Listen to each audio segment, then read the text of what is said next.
you see here is a car which will go into production.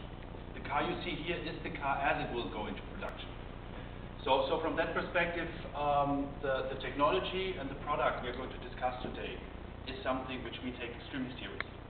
What I would like to do today with you during that workshop is giving you some insights into the technology, but not only into the technology. I would like to discuss with you as well the background. Why did we go that way? Why did we go for a specific path? And how does the Ampera fit into our overall strategy? One thing, let's start with the strategy first. One thing is essential, and that needs to be understood.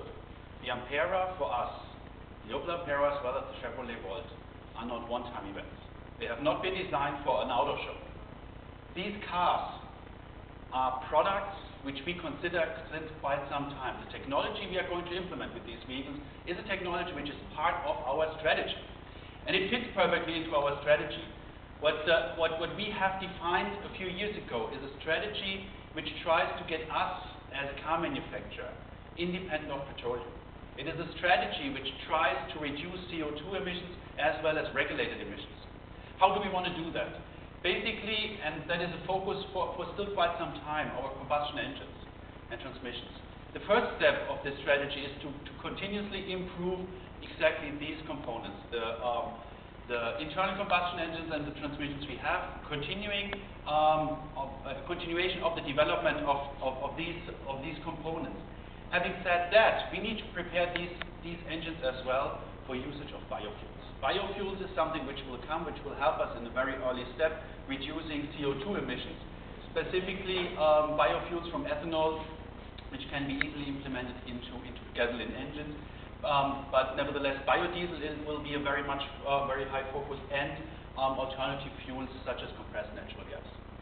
Having said that, we know since quite some time that mobility will move into electrification.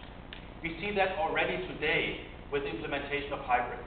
Hybrids and plug-in hybrids, where the combustion engine is the main source of energy for propelling the vehicles, and having an electric motor supporting exactly this one.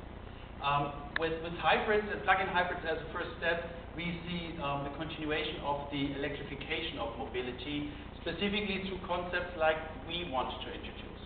Extended range electric vehicles. Vehicles which drive purely electrically, but have a capability to go beyond, with their range beyond the range batteries just can provide.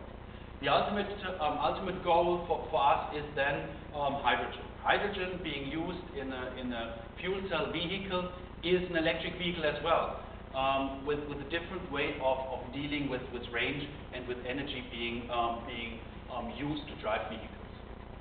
So once again, and here you see it, our idea of Voltec, of extended range electric vehicles, was part of our strategy since quite some time already.